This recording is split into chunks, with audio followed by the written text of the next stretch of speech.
Directed energy weapons. Imagine a weapon that travels at the speed of light, never runs out of ammunition, and can precisely disable targets without collateral damage.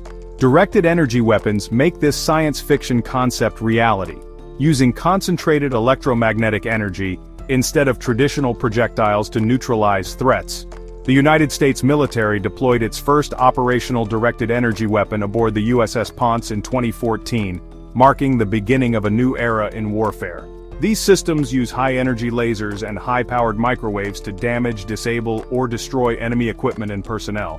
What makes them revolutionary is their speed. Electromagnetic energy travels at light speed, which is about 100,000 times faster than hypersonic weapons. Current directed energy systems excel at countering drones, rockets, artillery, and mortars, providing cost-effective defense against swarm attacks. A single laser shot costs mere dollars compared to traditional interceptor missiles that cost hundreds of thousands.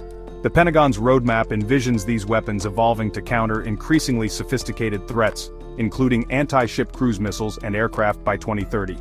Beyond 2030, directed energy weapons will tackle strategic missions like defending against ballistic missiles and hypersonic weapons.